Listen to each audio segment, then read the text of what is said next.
Should Harry have been a Slytherin? Because when you look at everything that happened before the Sorting Hat even touched his head, it almost feels like the story was already pulling him in that direction. What if Harry had accepted Draco's friendship on the train instead of rejecting it? What if he hadn't heard Ron say there wasn't a single witch or wizard who went bad who wasn't in Slytherin? And what if Harry hadn't whispered, almost in panic, "Not Slytherin. Not Slytherin"? If you enjoy deep dive videos like this, looking at alternate choices, hidden book clues, and what-if paths in the wizarding world, then this is the channel for you. There should be a subscribe button somewhere on your screen. If that's your thing, tap it now, and let's explore this properly. Because before we answer whether Harry should have been a Slytherin, we need to understand why the hat almost put him there. Harry enters Hogwarts with no background in magic, no sense of belonging, and no understanding of wizarding culture. And the first two influences he meets shape his mind more than people realize. The first influence is Draco Malfoy. Draco offers Harry friendship, prestige, knowledge, and a direct link into the magical aristocracy. Considering how starved Harry was for connection and identity at the Dursleys, that offer hits harder than people think. If Draco hadn't insulted Ron seconds later, Harry might have genuinely accepted. The second influence is Ron Weasley. On the train, Ron tells Harry, "There wasn't a single witch or wizard who went bad who wasn't in Slytherin." It's an exaggeration, but Harry, who knows nothing about magical history, believes it completely. That one sentence becomes Harry's entire understanding of what Slytherin represents. So when the Sorting Hat touches Harry's head, Harry is carrying a fear he didn't create, a fear he absorbed. Now let's slow down on the Sorting Hat moment, because this moment is often misunderstood. The Hat immediately sees qualities in Harry that are undeniably Slytherin: ambition, determination, leadership, resourcefulness, strategic thinking, and the Hat literally says to him, "You could be great, you know. It's all here, in your head." The Hat wasn't trying to pressure Harry, it was stating a fact.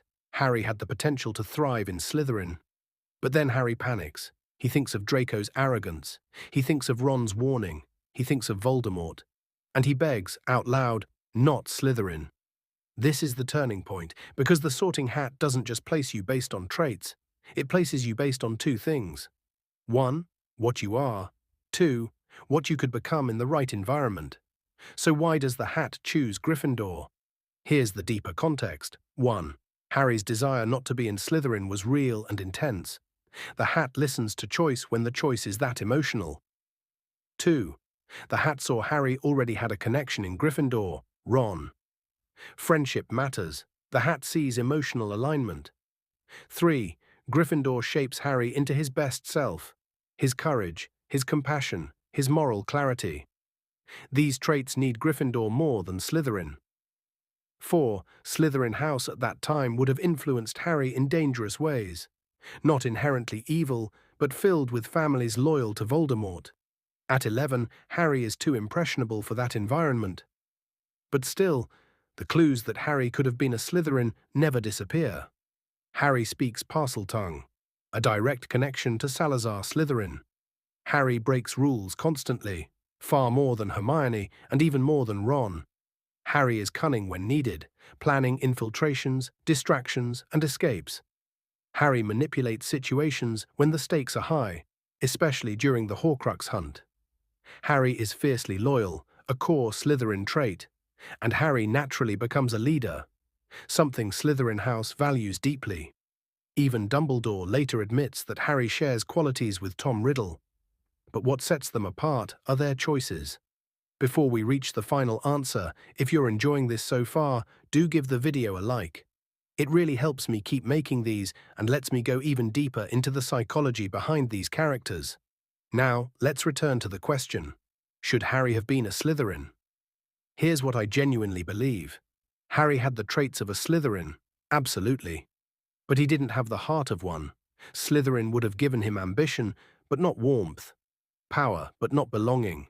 Influence, but not friendship. Gryffindor didn't just suit Harry, Gryffindor protected him. It gave him Ron. It gave him Hermione. It gave him a moral path that kept him from becoming another lost boy shaped by trauma and anger. So the final answer? No, Harry shouldn't have been a Slytherin. He could have been. He had every trait for it. But he wouldn't have become the Harry who defeats Voldemort.